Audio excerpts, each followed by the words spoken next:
नमस्कार, news point लेकर हाजिर हूं मैं राजीव। तो दोस्तों, इस वक्त हम कोलार में हैं। कोलार, जी हां, आप सब जानते हैं हॉट स्पॉट है कर्नाटक के इस चुनाव के हिसाब से देखा जाए तो।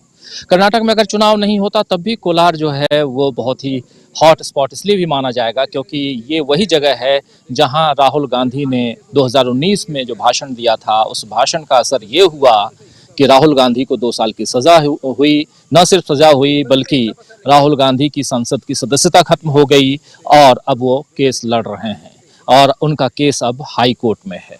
राहुल गांधी को चाहने वाले लोग यहाँ बहुत हैं, लेकिन कोलार और भी बहुत कुछ चीज़ों के लिए जाना जाता है। सबसे बड़ी बात यह है कि कोलार गोल्ड फील्ड के लिए जाना जाता है। कोलार में और क्या कुछ है, यहाँ के लोगों का क्या कुछ कहना है। जब हम लोग कोलार पहुँचे तो हमने यहाँ कुछ यहाँ के निवासियों से बातचीत की। आइए जरा सबसे पहले उसको सुन लेते हैं कि क्या कुछ हमने देखा। रात का वक्त है और सबसे पहले वहां तक पहुंचे कि क्या कुछ हमने देखा है, क्या कुछ हम लोगों ने जाना है। और हमारे साथ तमाम साथी स्टूडियो में भी और स्टूडियो के बाहर यहाँ भी सबसे आप मुखातिब होंगे। लेकिन इस वक्त हल्की हल्की बारिश शुरू हो गई है और इस जगह पे जहां हम हैं, ये जगह बहुत ही इंपॉर्टेंट जगह है। इसलिए भी क्योंकि शायद अगर आप ध्यान से देखें तो बिल्कुल बैकड्रॉप में आप कोलार रेलवे स्टेशन को देख रहे होंगे। कोलार लिखा हुआ है, ये रेलवे स्टेशन है कोलार का। कम से कम 100 साल पुराना रेलवे स्टेशन जरूर होगा ये। इसको कंफर्म नहीं कर पाया हूँ, लेकिन क्योंकि कुछ लोग और लोग मिलते भी हैं तो कन्नड़ बोलने वाले, तो उनसे पता नहीं चल पाता है, भाषा की काफ़ी दिक्कत हो जाती है। लेकिन फिर भी 100 साल इसलिए कह रहा हूँ क्योंकि कोलार गोल्ड फील्ड के कारण, कोलार में जो सोने का खान है, उस खान के कारण इस रेलवे स्टेशन को जरूर बनाया गया होगा। और इसलिए रेलवे स्टेशन जैसा पहले बना हुआ था वैसा ही है, भवन वैसा ही है। भवन क्या कहें, एक छोटा सा खपड़ैल मकान है, ऊपर खपड़ा, आप सब जानते हैं खपड़ैल मकान। और इसके बगल में एक नया रेलवे स्टेशन भी बनाया गया है, लेकिन छोटी सी जगह है और उस जगह को इसका जो इम्पोर्टेंस है वो और भी बढ़ा देता है। और क्या कुछ है ये भी जानेंगे। कोलार में हम हैं इस वक्त चुनावी, अपनी कर्नाटक की चुनावी यात्रा में। हमारे साथ तमाम साथी भी हैं, उन सब से भी आपका परिचय करवाऊंगा। लेकिन यहाँ पहुंच करके हम लोगों ने क्या कुछ देखा, क्या कुछ जाना, आइए एक छोटा सा वीडियो आपको दिखाते हैं, उसके बाद चर्चा को आगे बढ़ाएंगे। देखिए जरा।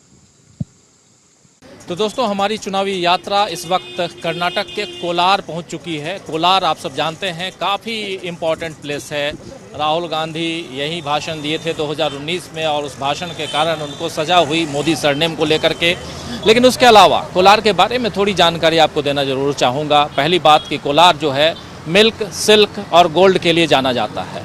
दूध प्रोडक्ट काफ़ी ज़्यादा है और दूध की बात जब होगी तो नंदिनी की बात भी होती है, नंदिनी मिल्क प्रोडक्ट्स की बात होती है। लेकिन इसके अलावा सिल्क भी है। गोल्ड माइंस की बात जहाँ तक है तो यहाँ से लगभग, ये मेन शहर है, मेन शहर से लगभग 30 किलोमीटर की दूरी पर गोल्ड माइन है, कोलार गोल्ड फील्ड जिसे कहते हैं।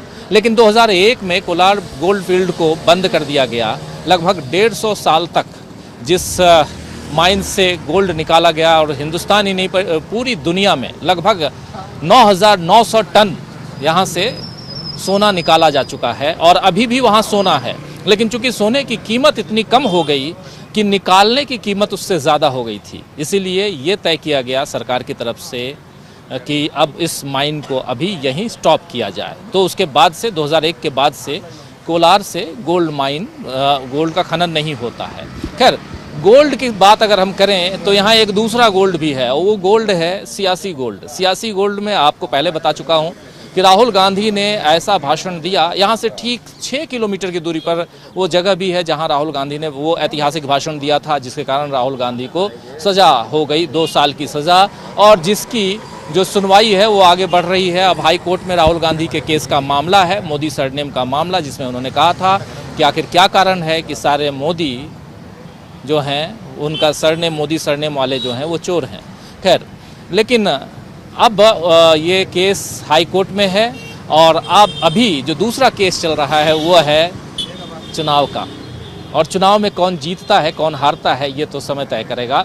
लेकिन कोलार डिस्ट्रिक्ट एक लोकसभा भी है और एक लोकसभा के अलावा, और लोकसभा में अभी इस वक्त बीजेपी का शासन है, यानी बीजेपी का एमएलए जो एमपी जो है वो जीत के आया हुआ है। लेकिन उसके अलावा 6 यहाँ पर लेजिस्लेटिव असेंबली हैं, यानी 6 एमएलए हैं और उसमें से ये कोलार में इस वक्त सिटिंग जो हैं वो जेडीएस के हैं, जो अब कांग्रेस में आ चुके हैं। और अब यहाँ अलग अलग मिली-जुली प्रतिक्रिया आ रही है कोलार को लेकर के। कोई कहता है कांग्रेस, कोई कहता है बीजेपी, कोई कहता है जेडीएस, यानी ट्रायंगुलर फाइट। और चूंकि ये जगह पीछे, ये हर जगह, हर सिटी में आपको पता होगा कि घंटा घर या ऐसा एक सिटी का एक अपना वो होता है, सिंबल होता है, वो सिंबल कोलार में भी है। कोलार हम लोग स्पेशली आना इसलिए भी चाहते थे क्योंकि ये ऐतिहासिक जगह हर ढंग से है। केजीएफ फिल्म आपको याद होगी, वो फिल्म भी यहीं बनी हुई है और केजीएफ का मतलब ये कोलार गोल्ड फील्ड, लेकिन वो फिल्म कुछ और है, फिक्शन है और यहाँ रियलिटी है। इस रियलिटी को हम टेस्ट करने की कोशिश कर रहे हैं। हमारे साथ लगातार पिछले 4-5 दिनों से प्रशांत टंडन जी जुड़े हुए हैं। प्रशांत जी, आपका स्वागत करता हूं इस कार्यक्रम में। और हमारे साथी संकल्प मल्होत्रा जी भी हैं और लगातार हम लोग, और कैमरे के पीछे फारूक हैं ही। अब सीधा यहाँ के कुछ लोगों से हम लोग बात करें प्रशांत जी, लेकिन आपकी पहली प्रतिक्रिया लेना चाहूँगा कि क्या कुछ आप देख रहे हैं कोलार में? कोलार जैसा आप बता रहे थे, बहुत दिलचस्प सीट है, दिलचस्प जगह है पॉलिटिकली, ना कि केवल राहुल गांधी की वजह से ये चर्चा में आई गोल्ड फील्ड है। लेकिन लोकसभा 1952 के इलेक्शन से अब तक यहाँ पे 2014 तक हमेशा से कांग्रेस जीतती आई। 2019 में पहली बार यहाँ पे बीजेपी लोकसभा सीट से जीती है। लेकिन मज़े की बात यह कि कोलार लोकसभा में 9 विधानसभा सीट है, जिसमें एक भी बीजेपी के पास नहीं है। तो जिसमें 6 कांग्रेस के पास हैं, 2 जेडीएस के पास हैं और 1 इंडिपेंडेंट है। और अब लक्ष्मण सेवादी जो कि बीजेपी से डिप्टी सीएम आए, वो भी अब इन्हीं विधानसभाओं में से लड़ रहे हैं। लक्ष्मण सावदी जो जीत कर आए, जो बीजेपी से कांग्रेस में भी आए हैं कूद कर, वो भी यहाँ से चुनाव लड़ रहे हैं। सिद्धरामैया भी चुनाव यहाँ से लड़ना चाहते थे, लेकिन पार्टी का कोई फीडबैक था कि शायद ये सीट उनके लिए मुश्किल होगी, तो उनको उनके जो बेटे की सीट थी या उनकी सीट थी जहाँ हम लोग कल थे, वहाँ से उनको लड़वाया जा रहा है, वरुणा सीट से। सिद्धरामैया ने एक सोशल एक्सपेरिमेंट भी किया है, तो वो सोशल एक्सपेरिमेंट में ओबीसी, मुस्लिम और दलित, जिसको अहिंदा कहते हैं यहाँ पे, उसमें तमाम जातियों का एक गठबंधन है। और वो उसका एक तरीके से मान लीजिए कि ये जो कंस्टिट्यूंसीज हैं यहाँ की, ये उसका गढ़ है, अहिंदा का गढ़ है, अहिंदा का गढ़ है ये। इसीलिए सिद्धरामैया यहाँ से लड़ना चाहते थे। तो अब देखते हैं कि अब 10 तारीख को जनता किसको वोट देती है और 13 तारीख को क्या निकलता है। कुछ जनता जो है हमारे साथ है, हम समझना चाहते हैं। कोलार हम लोग आए हैं, पहली बार आए हैं कोलार, और कोलार की बात हम कर रहे हैं। आपसे समझना चाहूँगा कि पॉलिटिकली क्या देख रहे हैं यहाँ पर? मिली जुली बातें आ रही हैं, लेकिन आप किस रूप में देखते हैं? किन मुद्दों पे लोग वोट देने जा रहे हैं और किसका पलड़ा थोड़ा भारी दिखाई दे रहा है? Sir Kottur Manjunath sir. Tamil sir Kottur Manjunath ಅವರು मंजुनाथ नहीं यार, कांग्रेस पार्टी ಅವರು ये बोल रहे हैं मिस्टर श्री कोत्तूर मंजुनाथ जी जो कांग्रेस के कैंडिडेट है, इनके हिसाब से उनके आने की उम्मीद है। ಅವರೇ ಗೆಲ್ಲ ಸರ್ ಪಕ್ಕ, ಯಾಕಂದ್ರೆ ನಮ್ಮ ಕೋಲಾರಲ್ಲಿ ಯಾವುದೇ ತರ ಇಂಪ್ರೂವ್ಮೆಂಟ್ ಆಗಿಲ್ಲ, ಯಾವುದೋ ಏನೋ ಇಂಪ್ರೂವ್ಮೆಂಟ್ பண்ணல ಇನ್ನೇ ಇಲ್ಲ।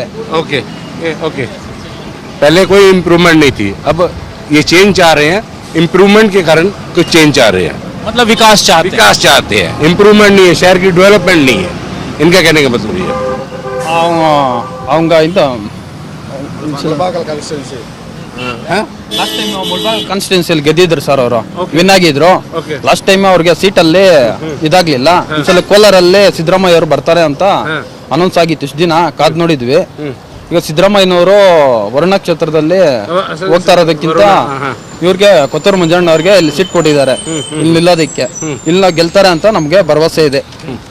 ये बोल रहे हैं कि सिद्धारमैया जी यहाँ से लड़ना चाहते थे और ये मंजुनाथ जी जो है उनको ये सिद्धारमैया जी को यहाँ ना दे के उनको याद दिया जा रहा है, तो इसीलिए उनके जीतने के चांसेस हैं यहाँ पर।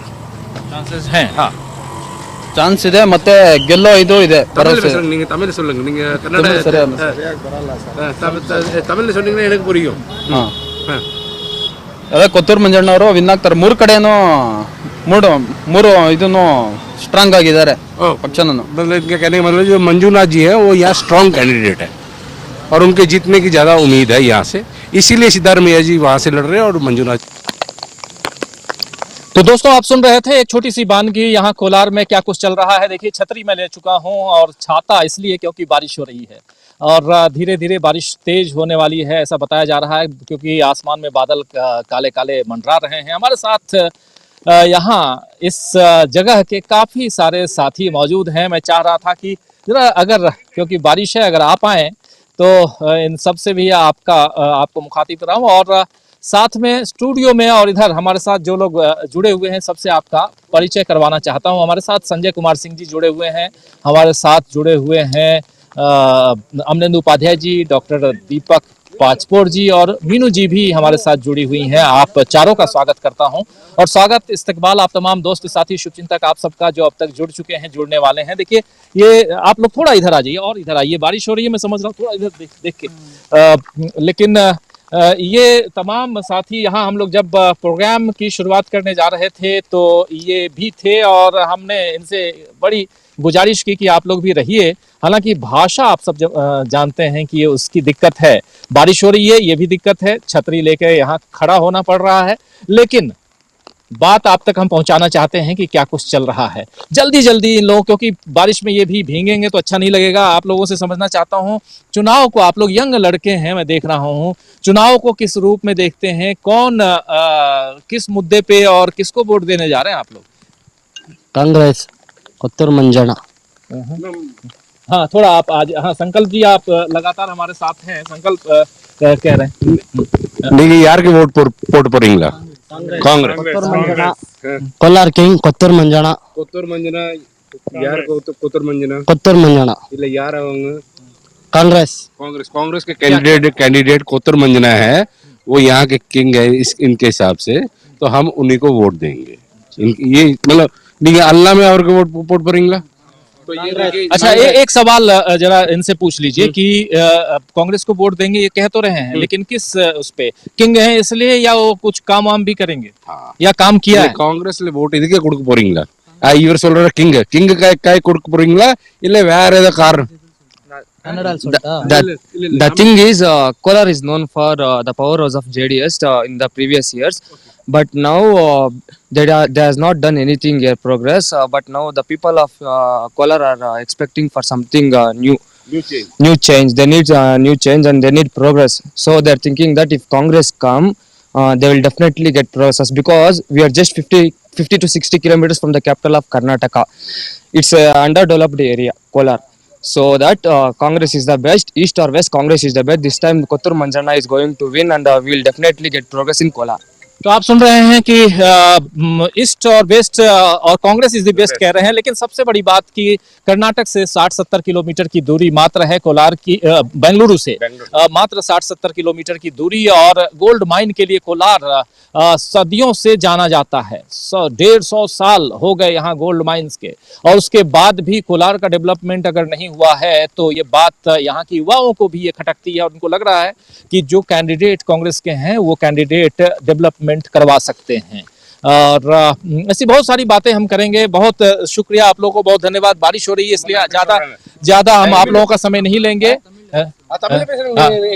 अच्छा आप भी जरा बताइए। நீங்க தமிழ்ல பேசுறீங்க?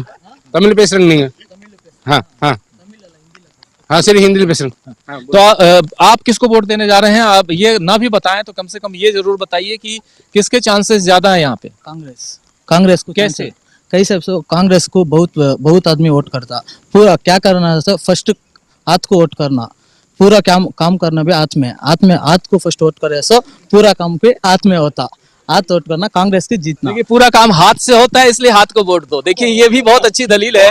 बहुत अलग अलग बातें आती हैं। आप किसको, मैं हालांकि ये कहना पूछना ठीक नहीं होता है कि किसको वोट देने जा रहे हैं, लेकिन इतना जरूर है किस मुद्दे पे वोट देने जा रहे हैं आप? थोड़ा इधर आ जाओ। I didn't understand what you say. No, என்ன கேக்குறாங்க, என்ன காரணம் நீங்க காங்கிரஸ்க்கு போட்டு போறீங்க? for changes. For laterally 5 years, they are planning to rule this state. Now they are rule same thing like that only. That is the better than now. एक बात बताइए, राहुल गांधी 2019 में भाषण दिए थे यहाँ पे और राहुल गांधी को सजा हो गई, वो बात आप लोगों को पता है? உங்களுக்கு தெரியுமா, ராகுல் காந்தி இங்க ஒரு பாஷன் கொடுத்தாரு, இங்க ஒரு ரேலி பண்ணாரு, அதுல மோடி பிரதி ஏதோ சொன்னாங்க, அது உங்களுக்கு யாருக்கு தெரியுமா? இல்ல, அந்த பாஷன்ல ஏதோ சொன்னாரு ராகுல் காந்தி, அது உங்களுக்கு தெரியாது? नहीं, इनको उसके बारे में देखिए क्या बात है कि कुछ चीजें ऐसी होती हैं कि जहां से जिसकी शुरुआत होती है वहां के लोगों को उतनी जानकारी भी नहीं होती, और जिसके बारे में हम लोग दिल्ली, मुंबई, कोलकाता और अलग अलग शहरों में बैठ कर बात करते हैं, चर्चा करते हैं और सोचते हैं कि वो मुद्दा हो सकता है, लेकिन वैसा नहीं है। यहाँ कई लोगों से हमने बात की उस केस के बारे में, लेकिन लोग बोलते हैं कि हमको उससे कोई लेना देना नहीं है, और कई लोग तो जानते भी नहीं, जैसे ये साथी हमारे कह रहे हैं कि नहीं जानते हैं। तो ये भी एक अजीब बात आप समझ सकते, सोच सकते हैं, लेकिन ऐसा इसलिए क्योंकि लोकल इश्यूज बहुत महत्वपूर्ण है। लोकल इश्यूज में सबसे बड़ी बात ये होती है कि आखिर आप वोट देने जा रहे हैं तो किस बात पे देने जा रहे हैं, और सबसे बड़ी बात यहाँ यही आती है कि विकास अगर आप करेंगे तो आप वोट पाएंगे। और अभी जेडीएस के कैंडिडेट यहाँ पर, जेडीएस के एमएलए यहाँ हैं, और उनके बारे में यही कहा जाता रहा कि उन्होंने विकास नहीं किया, डेवलपमेंट के जो काम होने चाहिए थे वो नहीं हुए, इसीलिए ये उनको अब वोट देने नहीं जा रहे हैं और कांग्रेस को कह रहे हैं कि वोट देंगे। हालांकि अलग अलग लोग भी मिले, अभी आप सुन भी रहे थे जो रिपोर्टाज हम आपको दिखा रहे थे, और ऐसे भी तो यहाँ बहुत तगड़ी फाइट है। और हमारे साथी प्रशांत टंडन जी ने चर्चा की है। प्रशांत जी जरा आप भी आ जाइए इधर, बारिश हो रही है, मैं समझ रहा हूँ आप लोग भीग रहे हैं। प्रशांत जी आपका स्वागत करता हूँ, संकल्प जी आपका स्वागत करता हूँ। स्टूडियो में हमारे साथ 4 साथी मौजूद हैं। मीनू जैन जी हमारे साथ जुड़ी हुई हैं, हमारे साथ जुड़े हुए हैं संजय कुमार सिंह जी, हमारे साथ डॉक्टर दीपक पाचपोर जी जुड़े हुए हैं, और अमलेंदु उपाध्याय जी जुड़े हुए हैं। सबसे पहले जरा मीनू जी आपके पास आना चाहता हूँ। मीनू जी, किस रूप में आप देख रही हैं? अब हम कोलार में हैं और पल पल की रिपोर्ट आप सब तक तो पहुंच ही रही हैं, मुद्दे वहां कुछ और यहाँ धरातल पे कुछ और रिपोर्टाज तो आप देख ही रही हैं। आपसे समझना चाहता हूं कि वहां बैठ करके, आप देहरादून में बैठी हुई हैं और देहरादून में बजरंगबली जो हैं वो छाए हुए हैं, लेकिन आपको सच बताऊं तो यहाँ बजरंगबली की चर्चा नहीं है। जी राजीव जी, इन युवाओं की जो, जी हाँ, आवाज आ रही है मेरी सर? राजीव जी, आवाज आ रही है मेरी? हेलो, हाँ राजीव जी, देखिए युवाओं ने जो बात कही है उसे सुनकर ये लगता है कि चाय से ज्यादा केतली गर्म हो रही है उत्तर भारत में। उत्तर भारत की केतली ज्यादा गर्म है। मुद्दा बजरंगबली का मुद्दा भी नहीं है, मुद्दा बजरंग दल का है, और साउथ इंडिया में एक स्टेट में मुद्दा है। लेकिन गर्मी कहाँ आ रही है? नॉर्थ इंडिया में। जैसा आपने देहरादून में बताया, देहरादून में कल आपस में भिड़ गए कांग्रेस और बजरंग दल के लोग। उनका जो जबलपुर में उन्होंने तोड़फोड़ मचाई बजरंग दल ने कांग्रेस के कार्यालय में, ऐसा ही प्रोग्राम देहरादून में भी था उनका। लेकिन यहाँ पे बड़ा इंटरेस्टिंग सीन देखने में आया कल कि आमने सामने आ गए दोनों, कांग्रेस और बजरंग दल के कार्यकर्ता। बीच में पुलिस की बैरिकेडिंग थी और दोनों तरफ कांग्रेस की तरफ से जबरदस्त उसको तोड़ने की तैयारी हो रही थी कि किसी तरह से पुलिस ने बीच बचाव किया और वो अपने अपने रास्ते चले गए। दूसरी बात, जो युवा जो बात कह रहे हैं, आप ये देखिए कि युवाओं की प्राथमिकता क्या है। युवाओं की वो प्राथमिकता नहीं है जो नॉर्थ इंडिया के युवाओं की बनी हुई है आजकल प्राथमिकता। उनका क्या कहना है? वो कह रहे हैं कि हम चेंज के लिए इस बार वोट देंगे, कि विकास नहीं हुआ है। उनकी प्राथमिकता विकास है। उनकी बात में आपने बजरंगबली की बात नहीं सुनी है। इवन उनको राहुल गांधी के डिस्क्वालिफिकेशन का भी मालूम नहीं है। तो इसका मतलब क्या है कि प्राथमिकताओं का मामला है इसमें। और यहाँ पे मुझे ऐसा लग रहा है इन युवाओं की बात सुन के, क्योंकि ये ग्राउंड जीरो से बोल रहे हैं बच्चे, तो वहां पे ये जो हिमाचल के रास्ते पे मुझे जाता हुआ चुनाव ये दिखाई दे रहा है। इसमें हार जीत का अंतर क्या होगा ये तो कल 13 तारीख को मालूम पड़ेगा।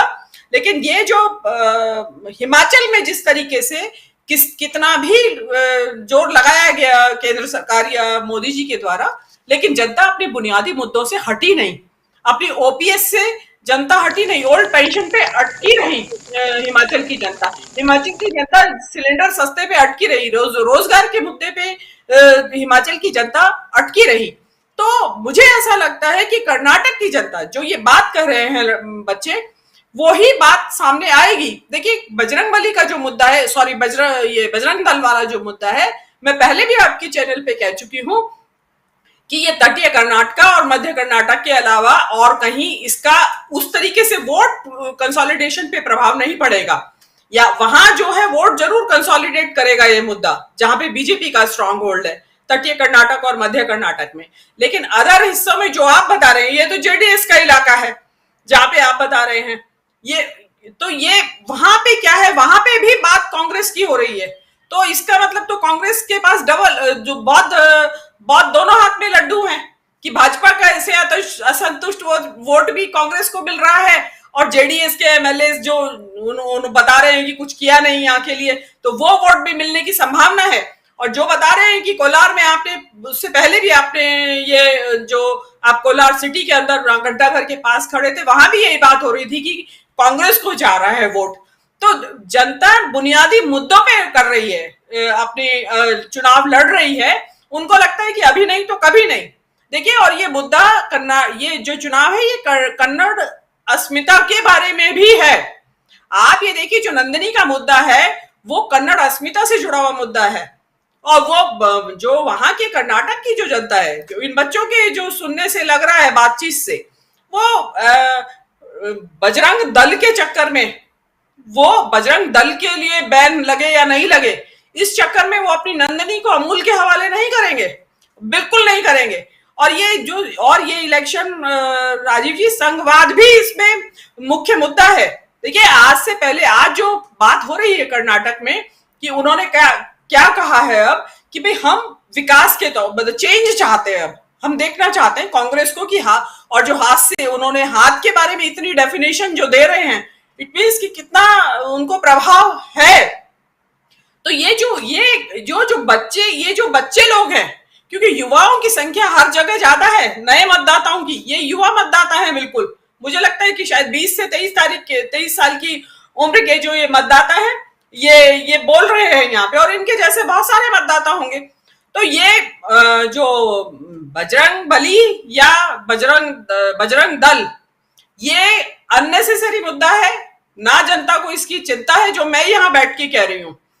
सेंट्रल कर्नाटक और तटीय कर्नाटक की मैं बात नहीं कर रही हूँ, मैं अदर्स बात कर रही हूँ। वहां पे बुनियादी मुद्दों पे ही चुनाव लड़ा जा रहा है। और लेकिन मोदी जी जो है इतने डेस्परेट हो रहे हैं कि आज वो द केरल स्टोरी फिल्म को ले आए वहां पे अपने चुनावी भाषण में।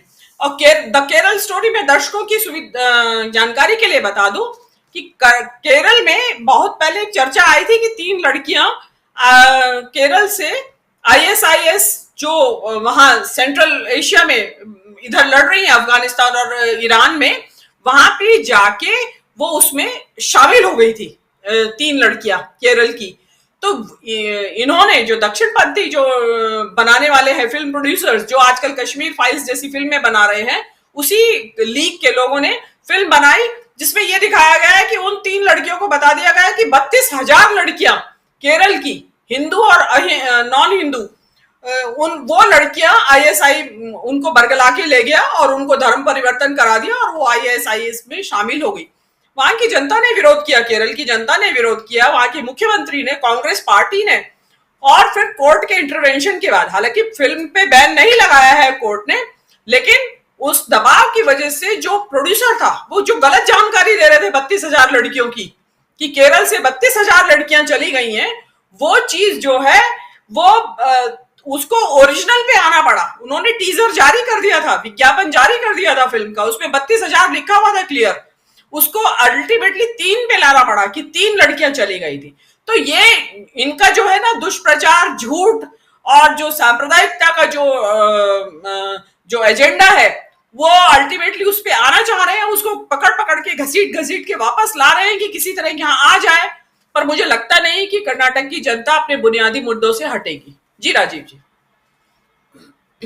जी बिल्कुल मीनू जी, इधर बारिश तेज हो गई है और बारिश के साथ हम आपके बीच न्यूज पॉइंट सीधे कोलार से लेकर आ रहे हैं। जो दोस्त साथी शुभचिंतक हमारे बाद में जुड़े हैं, उन सब का एक बार फिर से तहे दिल से इस्तकबाल करता हूं, स्वागत करता हूं। दोस्तों, कोलार बहुत ही इंपॉर्टेंट जगह है, बहुत महत्वपूर्ण जगह है। देश को सोने की चिड़िया बनाने वालों में से एक ये कोलार। और यहाँ पीछे रेलवे स्टेशन है। अभी बहुत तेज बिजली कड़की और बिजली चली गई है, बारिश तेज हो रही है। मैं और प्रशांत जी हम दोनों यहाँ खड़े हैं बारिश के बीच और कोशिश कर रहे हैं कि कहीं मिल जाए, कोई शेड मिल जाए तो वहाँ हम चले जाएं और आप तक इस प्रोग्राम को पहुंचाएं। लेकिन आना चाहता हूं संजय कुमार सिंह जी आपके पास। संजय जी, बहुत सारी बातें हम लोग देख रहे हैं, सुन रहे हैं और इन सब के बीच अखबारों में भी बहुत सारी बातें आ रही हैं। आपका नजरिया कर्नाटक के चुनाव को लेकर और जो इश्यूज हैं उसको लेकर?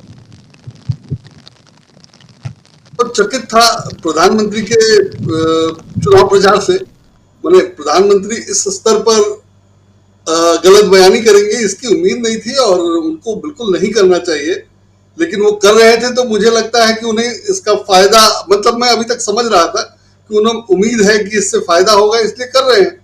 और बजरंग दल को बजरंग बली से जोड़ देना मतलब बहुत ही छोटे स्तर का पॉलिटिक्स है और ये प्रधानमंत्री को नहीं करना चाहिए। और इस मौके पर कर्नाटक में कोई मतलब नहीं था, लेकिन उन्होंने किया और उस पर टिके हुए हैं और यही सब कर रहे हैं। और अब जैसा मीनू जी बता रही थी कि वो द केरला स्टोरी भी ले आए, तो इस तरह से मुझे लग रहा है कि बीजेपी या प्रधानमंत्री जानते हैं कि हालत खराब है और जीतने के लिए सारे हथकंडे अपना रहे हैं।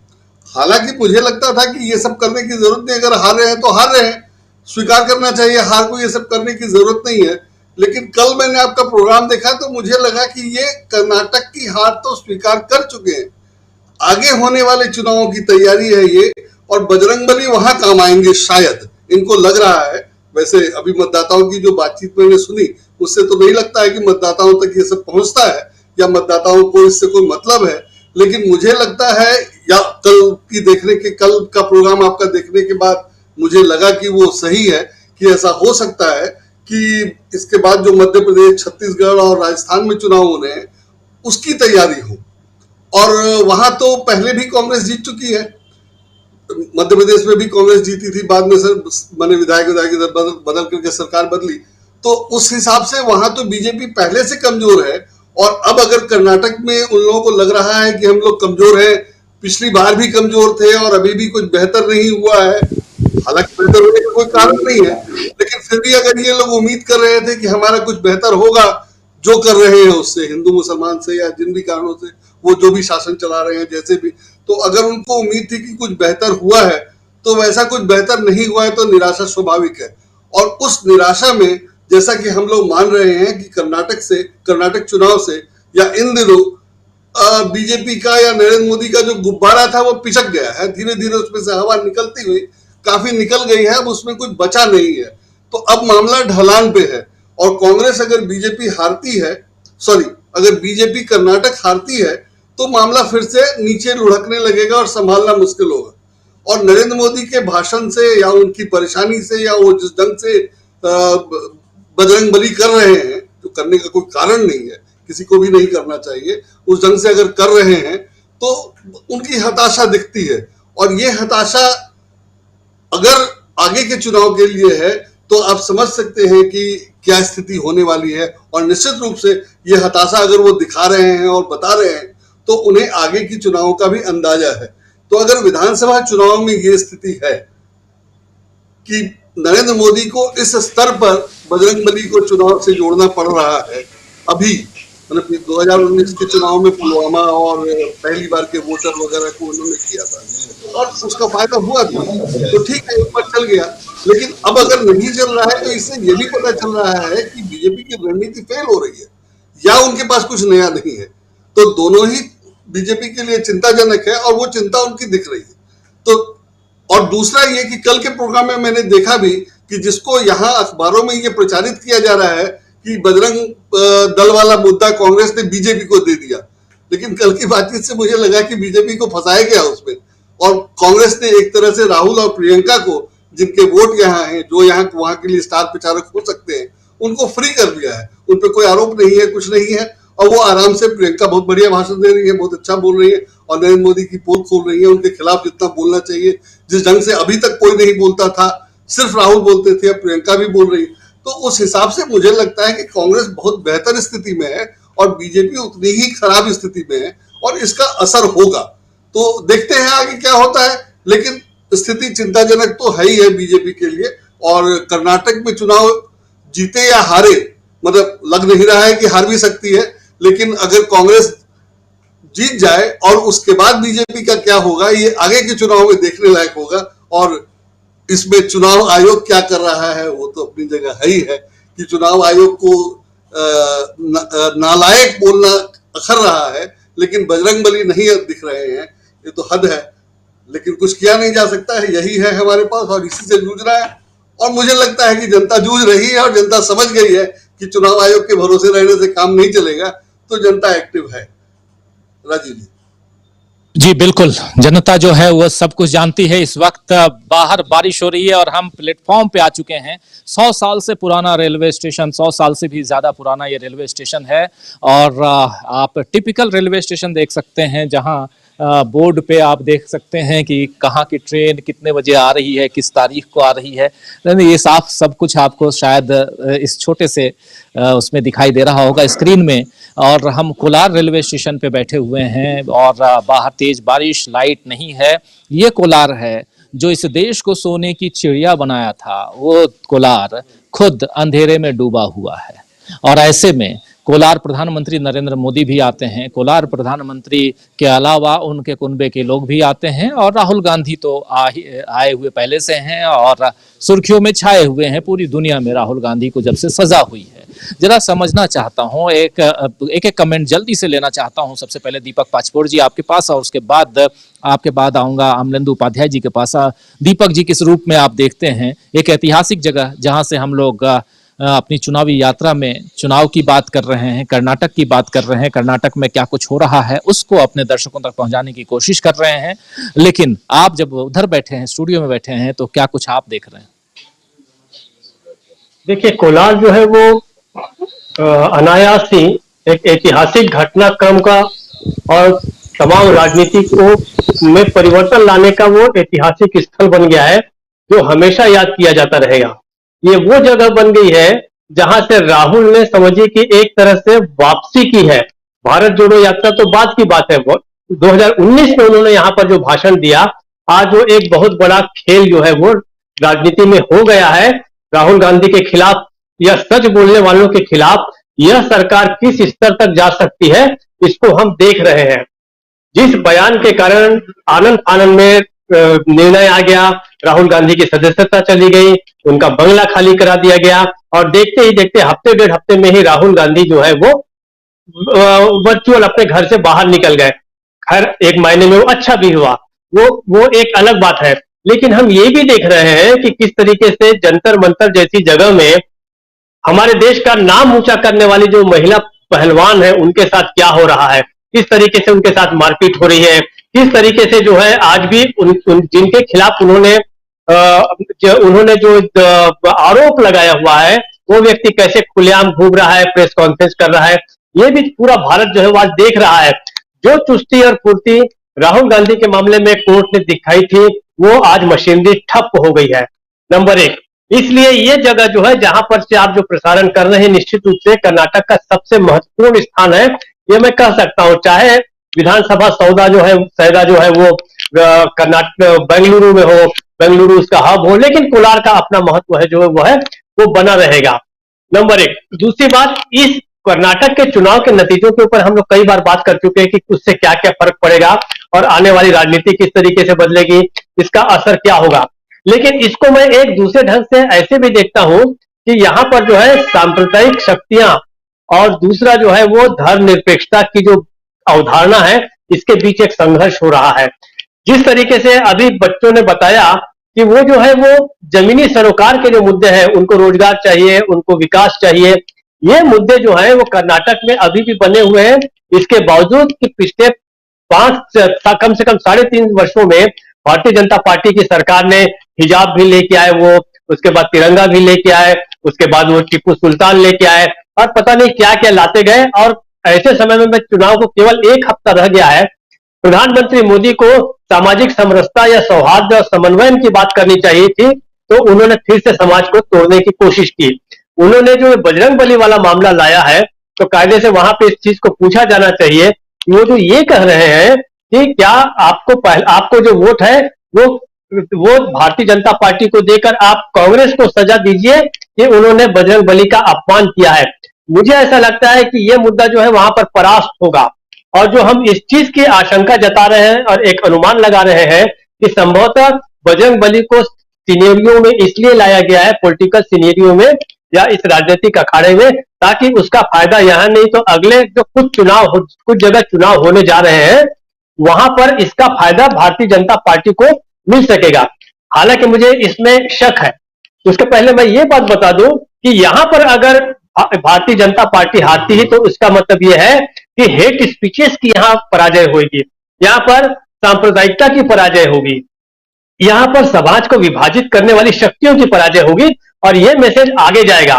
देखिए, कर्नाटक पहले भी जो है वो कांग्रेस ही जीती थी पिछले समय, ये तो मैनिपुलेशन के द्वारा पैसे खर्च करके इस सरकार को बनाया गया है।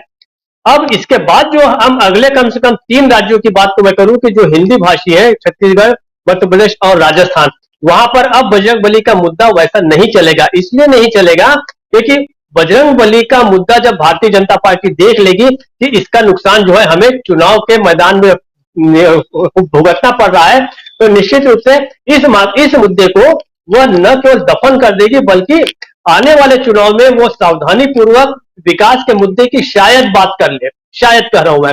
हालांकि उनके सामने मुद्दों का अभाव आगे भी रहेगा, कोशिशें उनकी जारी रहेगी, लेकिन हेट स्पीचेस अगर यहाँ पे हारती है, सांप्रदायिकता की जो भावना है वो हारती है, तो इसका बहुत शुभ संदेश, मैं शुभ लगा रहा हूं उसके आगे, शुभ संदेश आगे जाएगा। और आने वाले जो 3 राज्य, कम से कम तेलंगाना में तो वैसे भी भारतीय जनता पार्टी के लिए बहुत उम्मीद की बात कुछ बचती नहीं है, जहां उसका सीधा मुकाबला है वो 3 राज्य है, तेलंगाना, मध्य प्रदेश, छत्तीसगढ़ और राजस्थान। वहां पर जो पराजय होगी, यहां से पराजय को लेकर जब भारतीय जनता पार्टी वहां पर जाएगी तो उसको विकास के मुद्दे ढूंढने पड़ेंगे, और विकास, जिस दिन भारतीय जनता पार्टी ने विकास के मुद्दे ढूंढने शुरू किए, आप मानिए कि उसकी पराजय जो है वो परमानेंट सील हो जाएगी, क्योंकि पिछले 9 सालों में भारतीय जनता पार्टी ने ऐसा कोई भी काम नहीं किया है जिसको लेके वो जाके, चाहे केंद्रीय मुद्दे हो या जहां डबल इंजन की सरकारें हो, वहां के भी कोई मुद्दे उसके पास नहीं है जिसको लेके वो अब राज्य में जाके वो विधानसभा के चुनाव लड़ सके। इसलिए मुझे लग रहा है कि कर्नाटक का चुनाव अब बहुत ही महत्वपूर्ण इसमें है। आखिरी हफ्ता है, ये जैसे कयामत की रात होती है वैसे कयामत का हफ्ता है, मैं कह सकता हूं, लेकिन अब मुद्दे जो है वो फ्रीज हो गए हैं। इससे हटाना कर्नाटक की जनता को, भारतीय जनता पार्टी के लिए बहुत मुश्किल होगा। इसलिए अब जो है मोदी जैसा व्यक्ति जो है वो सिर पटक रहा है वापस कि किसी तरीके से सांप्रदायिकता की बातें, भावनात्मक इशू जो है फिर से जिंदा हो जाए, लेकिन अब शायद कर्नाटक की जनता उसको स्वीकार नहीं करेगी। राजीव जी। जी बिल्कुल, कर्नाटक की जनता किसे स्वीकार करेगी, किसे नहीं स्वीकार करेगी, इसका पूरा विश्लेषण कर रहे थे अभी डॉक्टर दीपक पाचपोर जी। अमलेंदु उपाध्याय जी, किस रूप में आप देखते हैं? देखिए पीछे बोर्ड लगा हुआ है, कौन सी गाड़ी कितने, बचपन में आप याद कीजिए, हम लोग जब ट्रेन से सफर करते थे, बिल्कुल वही जगह, बचपन की बातें याद आ रही हैं। लेकिन साथ साथ कर्नाटक का कोलार जो जिस मुकाम पे होना चाहिए था, यहाँ के युवाओं की बात आप सुन रहे थे, वो भी चाहते हैं कि डेवलपमेंट हो, लेकिन डेवलपमेंट के नाम पर एक तरफ बीजेपी जो है वो इस देश पर शासन कर रही है, और दूसरी तरफ हम देख रहे हैं कि उसी डेवलपमेंट की गाथा को आगे बढ़ाने के लिए कांग्रेस पार्टी लगातार कह रही है कि मुझे आप चुनकर लाइए। ऐसे में कहाँ आप देखते हैं कर्नाटक के चुनाव को, जहां बहुत सारी बातें हो चुकी हैं, बहुत सारे मुद्दे आ चुके हैं, एक मुद्दा जबरदस्ती सेल्फ गोल की तरह कांग्रेस का पीछा कर रहा है, और वो है बजरंग बली का मुद्दा। बजरंग दल से बजरंग बली तक की बात आ गई। किस रूप में आप देखते हैं इन पूरे मुद्दों, और उसके बीच अब मात्र 5 दिन का समय, 5 भी नहीं बल्कि 4 दिन का समय कहिए इस चुनाव में, आखिरी के 4 दिन, और कहाँ जाता हुआ चुनाव को देखते हैं आप? अमलेंदु उपाध्याय जी। राजीव जी, देखिए अभी जो आखिर के 5 दिन बचे हैं, मुझे लगता है कि भारतीय जनता पार्टी के लिए जो है ये 5 दिन बड़ी परेशानी भरे साबित हो रहे हैं, और जिस तरीके से अब मुद्दे निकल करके सामने आ रहे हैं, मुझे लगता है कि भारतीय जनता पार्टी जो है वो अपनी ही पिच पे फंसती जा रही है बहुत बुरी तरीके से। आप देखिए कि घबराहट का आलम ये है कि अभी थोड़ी देर पहले सोशल मीडिया पे इंटरव्यू वायरल हो रहा है स्मृति ईरानी जी का, जिसमें वो कह रही है कि उन्होंने प्रियंका गांधी को नमाज पढ़ते हुए देखा है। यानी घबराहट का आलम जो है वो इतना ज्यादा बढ़ गया है कि अब वो कह रही है कि प्रियंका गांधी को नमाज पढ़ते हुए देखा सड़क पे, यानी प्रियंका गांधी जो नमाज पढ़ने सड़क पर जाएंगी। अब आप समझ सकते हैं कि घबराहट का आलम क्या है किसी तरीके से। ऐसी एक और वीडियो वायरल हो रहा है कि प्रधानमंत्री रोड शो कर रहे हैं और साथ में जो भीड़ चल रही है वो कांग्रेस के झंडे उठाए हुए चल रही है जबरदस्त तरीके से, और प्रधानमंत्री सब देख ही नहीं रहे, दूसरी तरफ देख रहे हैं। तो ये दो चीजें जो है वो मतलब दो विजुअल्स जो है ये भारतीय जनता पार्टी की कर्नाटक में बेचैनी को साबित करते हैं, जो हम दिल्ली में बैठ करके देख रहे हैं। बाकी जमीन पे क्या है वो तो आप वहां देख रहे हैं दिन भर, चूंकि आप वहां हैं, वहां हम नहीं कह सकते, लेकिन यहाँ बैठ के जब देख रहे हैं वो हम इस तरीके से समझ सकते हैं। दूसरा, जो अमित शाह जी ने जो हिंदी हिंदू हिंदुस्तान का नारा जो बुलंद किया, और थोड़े दिन पहले जो उनका बयान था पिछले साल के लगभग आखिर में कि हिंदी को जो है वो संपर्क भाषा के रूप में बनाया जाना चाहिए, मुझे लगता है कि उसने भी कर्नाटक में बहुत जबरदस्त तरीके से असर किया है और उसका कर्नाटक में बहुत जबरदस्त विरोध हुआ था। अब इसी सवाल को उठाते हुए जयराम रमेश ने सवाल पूछा है कि भाई आप क्षेत्रीय भाषाओं के प्रोत्साहन की बात करते हैं, तो आप ये बताइए कि 640 करोड़ रुपया तो जो है वो आप संस्कृत पे खर्च कर रहे हैं और कन्नड़ पे आप सिर्फ 3 करोड़ रुपया खर्च कर रहे हैं। तो मुझे लगता है कि ये जो अमित शाह जी वहां छोड़ के आए हिंदी हिंदू हिंदुस्तान, और जिस तरीके से नंदिनी और अमूल का वहां मुद्दा छोड़ करके आए, अब ये कन्नड़ और संस्कृत जो है ये भी भारतीय जनता पार्टी के गले में फांस पड़े है। ये मुद्दा उठेगा, बाहर चलेगा कि भाई संस्कृत पे आप 640 करोड़ खर्च कर रहे हैं और कन्नड़ पे आप सिर्फ 3 करोड़ खर्च कर रहे हैं। तो ये मुद्दे जो मुझे लगता है भारतीय जनता पार्टी जिन राष्ट्रीय मुद्दों को घसीटने की कोशिश कर रही थी, वो राष्ट्रीय मुद्दे भी अब भारतीय जनता पार्टी में बैकफायर कर रहे हैं, क्योंकि भारतीय जनता पार्टी जिस पिच पे खेलना चाहती है वो पिच वहां काम लगता है काम कर नहीं रही है। तो इसलिए वहां दिक्कतें जो मुझे लगता है भारतीय जनता पार्टी बढ़ती जा रही है। अब वहां के युवा जिस तरीके से बात कर रहे थे, आपने सुनाया, आप वो कन्नड़ में भी बोल रहे थे और जो अंग्रेजी में युवा बोल रहा था बहुत बहुत फ्लुएंटली बोल रहा था, और एकदम उसका स्पष्ट मतलब विजन दिख रहा था कि उसको विकास चाहिए और east and the west Congress best वो कह रहा था, यानी कि वो समझ रहा है कि कर्नाटक में विकास जो है वो कांग्रेस की सरकार आने के बाद हो सकता है। और ये ऐसा नहीं है कि कोई हवाई नारा हो, जैसे मोदी जी जो है विकास का नारा देकर के 2014 में दिल्ली में आ गए थे और उसके बाद विकास कहाँ चला गया वो मोदी जी भी ढूंढ रहे हैं और सारी भारत ढूंढ जाएगी विकास आखिर चला कहाँ गया। और उस विकास को छिपाने के लिए जब ट्रंप आते हैं तो वो दीवार खड़ी करनी पड़ती है गुजरात में कपड़े की, कि ट्रंप देखना ले उस विकास को कैसा विकास चल रहा है। तो अब प्रियंका गांधी जब वहां बोल रही थी, प्रियंका गांधी बताई थी कि उन्होंने क्या विकास किया, उनकी क्या योजनाएं थी, वो बताई थी कि भाई हमारी सरकार थी तो हमने इतनी योजनाएं लागू करी। भारतीय जनता पार्टी ने अगर यह काम किया है तो अपनी योजना बताए। तो प्रधानमंत्री भी अगर वहां जाते हैं और कर्नाटक में अगर उनकी पार्टी की सरकार ने कुछ काम किए हैं तो प्रधानमंत्री को बताना चाहिए कि उनकी पार्टी ने वहां क्या काम किए और आगे क्या काम करने के लिए जा रहे हैं। तो प्रधानमंत्री वहां ये तो कुछ बता नहीं पा रहे कि उनकी सरकार ने क्या काम किया, क्या काम आगे करेगी, ये तो नहीं कर रहे। बस 2 मुद्दे हैं उनके पास, या तो उनको गाली दी किसी ने या वो बजरंग दल और बजरंग बली। अब ये तो मुझे लगता है कि प्रधानमंत्री जो बजरंग बली का घोर अपमान कर रहे हैं कि आप बजरंग दल की तुलना बजरंग बली से कर रहे हैं, ये तो सारे हिंदुओं के लिए चिंता का विषय है कि आप जो है एक राजनीतिक संगठन जो है और एक जिसके ऊपर तमाम तरीके के आरोप और संगठन को आप बजरंग बली से तुलना कर दें, तो ये तो बहुत घोर अपराध है। मुझे लगता है हिंदुओं को इसमें सख्त आपत्ति जो है वो जाहिर करनी चाहिए। लेकिन जैसा कल भी मैंने कहा था, आज भी मुझको यही लगता है कि प्रधानमंत्री जो है वो समझ चुके हैं, भारतीय जनता पार्टी भी समझ चुकी है, कर्नाटक हाथ से निकल चुका है। अब जो भी उनकी लड़ाई है वो जो उत्तर भारत है और मध्य भारत है, यहाँ किसी तरीके से अपनी जमीन बचाने की लड़ाई है और उसके लिए वो लड़ रहे हैं, क्योंकि यहाँ भी दिक्कतें बहुत ज्यादा हैं। अब ऐसा है कि 10 साल हो जाएंगे 2024 में सरकार को, तो भाई अभी तक तो आपने 10 साल काट लिए कि 70 साल में कांग्रेस ने क्या किया, लेकिन अब जो है जनता सवाल पूछेगी, ठीक है 70 साल तो निकल गए, अब जो 18 साल का वोटर आएगा और जो 22 साल का वोटर आएगा वो सवाल पूछेगा ये मोदी जी 10 साल में आपने क्या किया, तो 10 साल में आपकी क्या डिलीवरी है। वो डिलीवरी सरकार के पास नहीं है बताने के लिए 10 साल में सरकार ने आखिर किया क्या है, वो कहाँ गए 100 स्मार्ट सिटी, कहाँ गई वो बुलेट ट्रेनें। तो ये सारी चीजें मुझे लगता है उनके सामने दिक्कतें बढ़ रही हो, यही जो है उनकी हार का सबब जो है वो समझ रहे हैं कि ये हो सकता है हार हो रही हो, और इसलिए परेशानियां जो है उनकी बढ़ती जा रही हो। इसलिए आप देखेंगे कि लगातार भारतीय जनता पार्टी के लोगों के बोल वचन में विचलन आ रहा है। आप देखिए प्रधानमंत्री जो है आज से सुना जा रहा है 3 दिन के लिए जा रहे हैं कर्नाटक में चुनाव प्रचार के लिए। मणिपुर जल रहा है, मैरी कॉम जो है वो आधी रात में ट्वीट कर रही है कि मणिपुर को बचा लो। खबर आ रही है कि वहां के डीजीपी जो है ट्वीट कर प्रेस कॉन्फ्रेंस में बता रहे हैं कि धारा 355 लगा दी गई है। केंद्र सरकार की तरफ से कोई एडवाइजरी नहीं है, कोई सूचना ही नहीं कि 355 लग गई है कि नहीं लग गई है। अब सोशल मीडिया में सवाल उठे कि भाई अगर 355 लग गई है तो केंद्र सरकार स्पष्ट करे कि 355 लग गई है।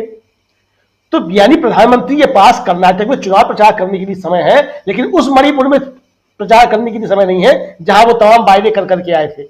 मणिपुर जल रहा है, प्रधानमंत्री जो कर्नाटक में ठंडी ठंडी हवाएं खा रहे हैं।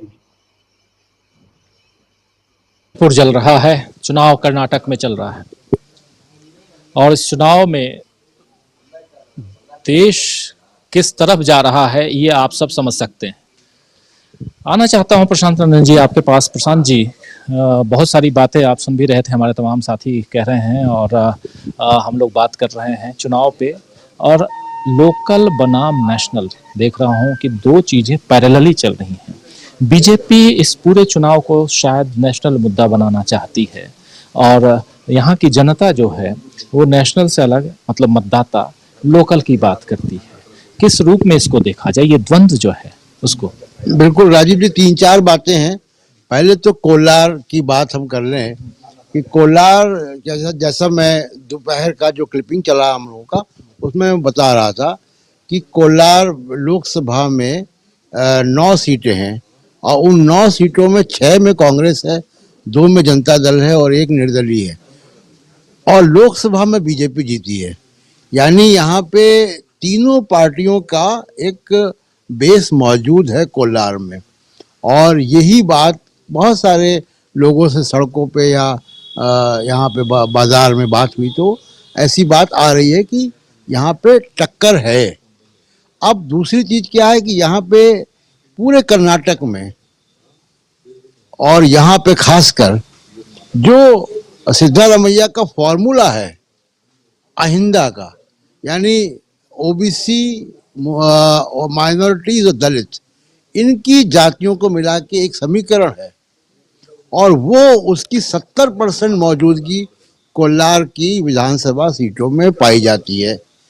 अब ये बड़ा इंटरेस्टिंग होगा पॉलिटिकल साइंस के स्टूडेंट्स के लिए, पत्रकारों के लिए भी जानना कि इस तरीके के तमाम समीकरण है देश में। आपको याद होगा कि चौधरी चरण सिंह ने एक अजगर क्रिएट किया था जिसमें कि जाट, अहीर, मुसलमान ऐसे करके था। माधव सिंह सोलंकी ने खाम क्रिएट किया था। लालू प्रसाद यादव का MY है। ये तमाम सारे विनिंग फार्मूला जातियों का या सामाजिक समूहों का समीकरण, और वो यहाँ पे भी उसी का काम जो है वो दिखाई देता है।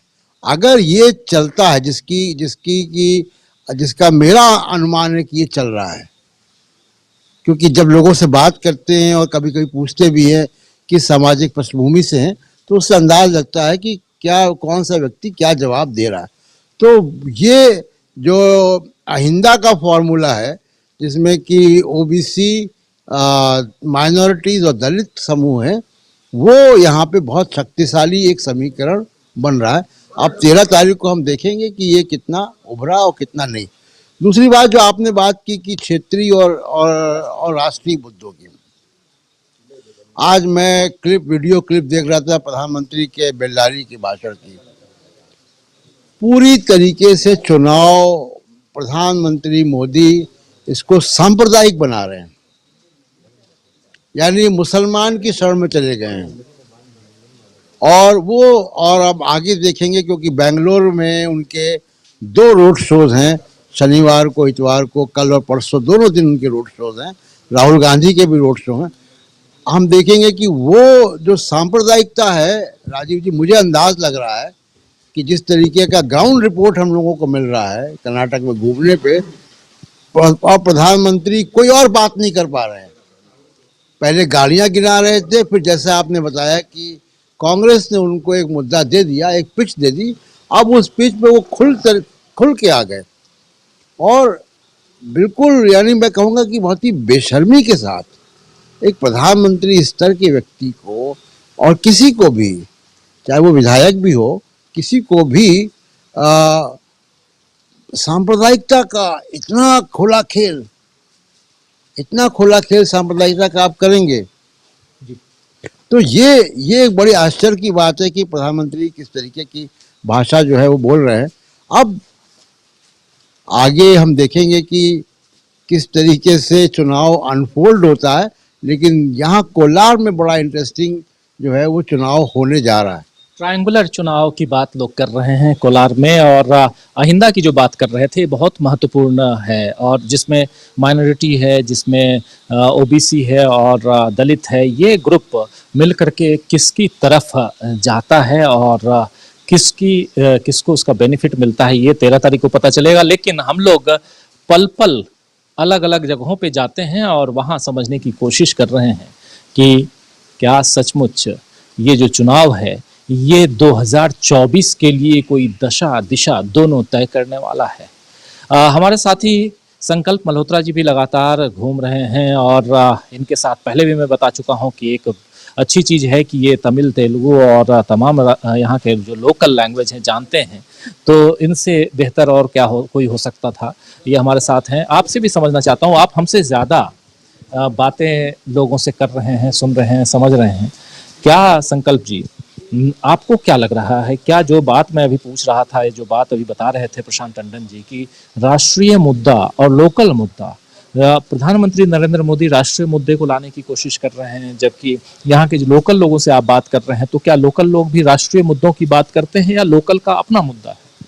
सर, लोग जैसे कि अभी आपने पहले भी सवाल किया कि राहुल गांधी जी के बारे में, कि राहुल गांधी जी ने एक बयान दिया, तो यहाँ जितने भी लोग खड़े हैं उनको मालूम ही नहीं है, उनको कोई लेना देना ही नहीं है। उन जैसे कल भी बजरंग दल, हमने रास्ते में बात किया एक दो लोगों से कि ये बजरंग दल वाला मैटर, तो लोगों को कोई नहीं लेना देना, लोगों को कोई जानकारी नहीं है। ये सिर्फ एक राष्ट्रीय मुद्दा बनाने की 2024 के चुनाव को लेके राजस्थान, मध्य प्रदेश, छत्तीसगढ़, जहाँ जहाँ भी चुनाव आने वाले हैं उनको लेके ये बना रहे हैं।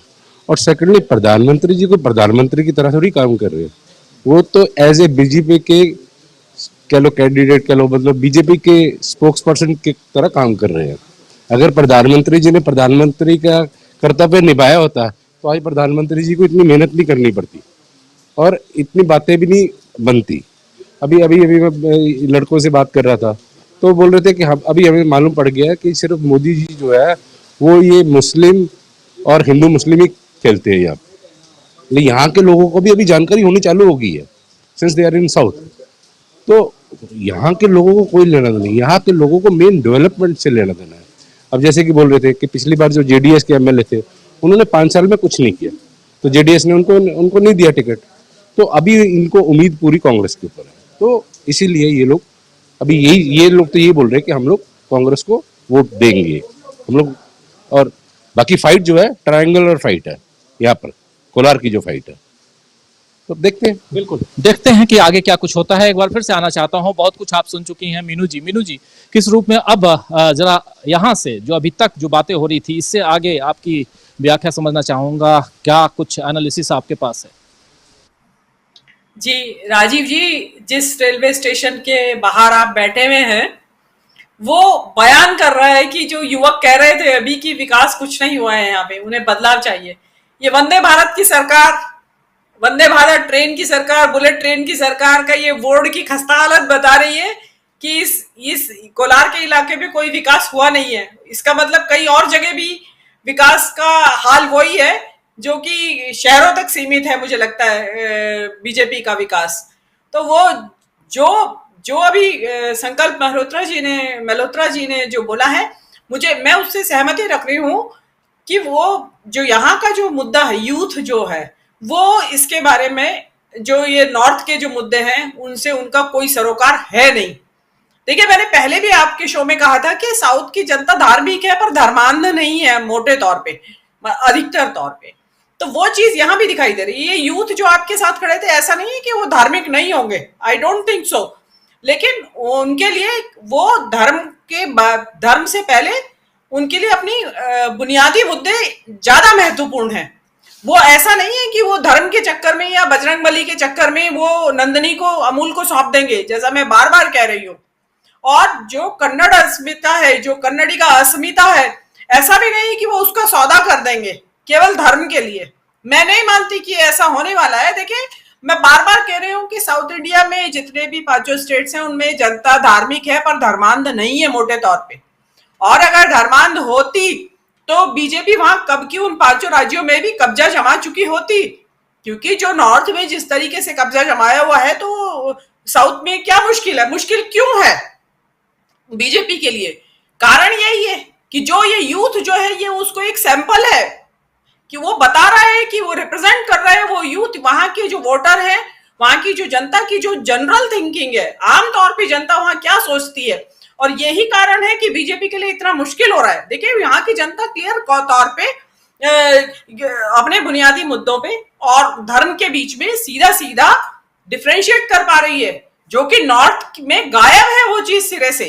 आप ये कल्पना करिए राजीव जी, अगर ये मुद्दा बजरंग दल पे बैन का कांग्रेस की तरफ से किसी राज्य सरकार में नॉर्थ इंडिया में उसमें आ जाता उनके मैनिफेस्टो में, तो आप कल्पना करिए कि बीजेपी क्लीन स्वीप कर जाती, लैंडस्लाइड। मतलब अगर 400 सीट पे चुनाव हो रहा होता तो 400 आउट ऑफ 400 बीजेपी जीतती। ये इतना बड़ा जबरदस्त माचिस की तीली लगाने वाला मुद्दा था नॉर्थ इंडिया में। लेकिन क्या वजह है कि साउथ में इसको ट्रैक्शन नहीं मिल रहा है? वजह वही है कि धर्म है, धर्म अपनी जगह है, लेकिन हमारी बुनियादी जरूरतें अपनी जगह हैं। पेट भरा नहीं होगा तो भजन में करना भी अच्छा नहीं लगता, भूखा आदमी भजन भी नहीं कर सकता। तो ये जो कर्नाटक की जो जनता है, इसका जो ये देखिए, बार बार ये पूछा जा रहा था कि भाई ये जो विपक्ष की एकता जो है, बार बार ये सवाल आ रहा था कि भाई इसका क्या होगा। तो मैं बार बार यही कह रही थी कि कर्नाटक का चुनाव जो है वो इसको तय करेगा कि विपक्ष की एकता क्या होगी और उसमें कांग्रेस का रोल क्या होगा। अब जो आपकी तरफ से दिखाया जा रहा है उसमें कांग्रेस की जीत तय लग रही है। कितने वोट से होगी, कितने सीटों से उनका बहुमत आएगा, वो तो अब 13 तारीख को मालूम पड़ेगा। लेकिन मोटे तौर पे एक नई शुरुआत होगी इस देश की चुनावी राजनीति में। शायद नॉर्थ की जनता को थोड़ी सबक मिलेगी, जो एटलीस्ट जो प्रबुद्ध वर्ग है या जिनका मोहभंग हो चुका है मोदी जी से। देखिए 2019 के चुनाव तक, 2019 का चुनाव हुआ था जब, उस समय तक कोई 370 नहीं हटाई गई थी, उस समय तक कोई सीए एनआरसी नहीं आया था, उस समय तक कोविड का कुप्रबंधन नहीं आया था, उस समय तक ये इस तरीके का जो जनता को लेके जो जनता में जो हर वक्त 24 घंटे हिंदू मुस्लिम का अनुवाद नहीं हुआ था। उस 2019 में भारत जोड़ो यात्रा नहीं हुई थी राहुल गांधी की। 2019 में राहुल गांधी डिस्क्वालीफाई नहीं हुए थे संसद की सदस्यता से। और 2019 तक इतने हमले लोकतंत्र के चारों खंभों पे नहीं हो रहे थे, जो संवैधानिक संस्थाओं पे इतने हमले नहीं हो रहे थे। अभी फिजा बदली हुई है और इसका क्लियर रिफ्लेक्शन जो कर्नाटक की जनता है वो कैच कर रही है सिग्नल। उनका जो एंटेना है वो बिल्कुल परफेक्टली काम कर रहा है, वो सिग्नल कैच कर रही है कि ये आ क्या रहा है सेंटर से, तो वो उसको वापस फेंक रहे हैं कि हम इसको रेजिस्टेंस दे रही है कर्नाटक की जनता। अब ये रेजिस्टेंस किस हद तक देगी ये तो अभी समय बताएगा। 13 तारीख ज्यादा दूर नहीं है। और जैसा अभी अमलेंदु जी ने कहा कि प्रधानमंत्री, देश का प्रधानमंत्री चुनाव प्रचार में व्यस्त है और मणिपुर में आग लगी हुई है। आप ट्विटर खंगाली के देखिए, अभी वहां पे अंडर सेक्रेटरी का मर्डर कर दिया है। मैती जो है, जो जिनके खिलाफ सारा विद्रोह हो रहा है, उन्हीं लोगों ने, मैती लोगों ने। ये जनजातीय संघर्ष चल रहा है। दर्शकों को समझ में शायद नहीं आया होगा या पता नहीं होगा कि मणिपुर की जो राज्य है उसके अंदर जनजातियों में संघर्ष चल रहा है आरक्षण के मुद्दे को लेके। तो उसमें एक जनजाति को, जो मैती जनजाति है, तो उसको मुद्दे इसमें शामिल करने की बात हो रही है शेड्यूल्ड ट्राइब्स में। उसको लेके अन्य जो जनजातियां हैं वो हमलावर है और वहां खूनी संघर्ष हो रहा है, मारकाट मची हुई, लेकिन और आग जनी और पता नहीं क्या क्या हो रहा है। वहां देखिए ना, जो सेना को ऑर्डर दे दिए गए हैं कि देखते ही गोली मार दी जाए दंगाइयों को। तो आप अंदाजा लगाइए। प्रधानमंत्री की भाषण में कहीं सुना आपने? केरला स्टोरी का जिक्र तो प्रधानमंत्री को याद आ गया, मणिपुर का जिक्र याद नहीं आया कि वहां क्या हो रहा है। वो भी तो प्रधानमंत्री तो पूरे देश के हैं, खाली कर्नाटक के प्रधानमंत्री थोड़ी हैं।